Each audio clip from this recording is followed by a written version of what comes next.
අයිබෝවන් තුලා ලග්නයෙන් උපන් ඔබගේ 2026 වර්ෂයේ වර්ෂ පලාපල විස්තරය මේ තුලා ලග්නයෙන් උපන් ඔබගේ ලග්නාධිපති සිකුරු රවි කුජ බුධ සමග යෝග 3 වැන්නේද රාහු 5 වැන්නේ ශනි 6 වැන්නේ සඳු 8 වැන්නේ ගුරු 9 වැන්නේ කේතු 11 වැන්නේ ගෝචර වෙමින් ආරම්භ වෙන මෙම නව වර්ෂය ඔබට ධනලාභ ලැබීමට ඔබටද ඉඩ ලැබෙන කාලයක් ඉදිරි සැලසුම් කීපයක් සාර්ථක වෙනවා පවුලේ තත්ත්වය යහපත් වෙනවා නෑයින්ගේ උපකාරද ලැබෙන කාලයක් නමුත් නෑයින් සමග කරන දේපල සම්බන්ධ වගේ ගනුදෙනු වලදී නම් මෙනට වඩා සැලකිලිමත් වීම ප්‍රවේශම් වීම වටිනවා දුර ගමන් විදේශ ගමන් මෙන්ම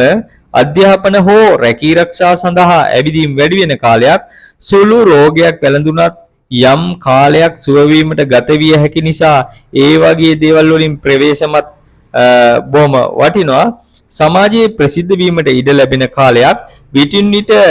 මනසට පීඩා ගෙන දෙන සිදුවීම්ද ඇති වෙන්න ඉඩ තියෙනවා ව්‍යාපාර ලාභ මේ වසරේදී ඔබට යෙදෙන අතරම රැකී ආරක්ෂා කටයුතු වලට විටින් විට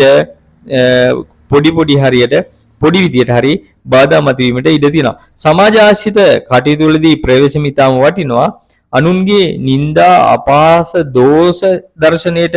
ලක්වීමට අවස්ථා තියෙන හින්දා ඒ වගේමුත් ප්‍රවේශම් වෙන්න ඕන. গুপ্ত මිත්‍රයන් ආශ්‍රයට ලැබෙන කාලයක් වෙන්න පුළුවන් මේ කාලය. ඔබත් වතුරෙන් පීඩා නොවීමටත් පාද වේදනා තුවාල උදර රෝග වලින් ප්‍රවේශම් විය යුතු කාලයක් විදිහට මේ කාලය පෙන්වන්න පුළුවන්. ඔබට සුබ දේවල් විදිහට ව්‍යාපාර දියුණුව ප්‍රසිද්ධ වීම විදේශ ගමන් සහ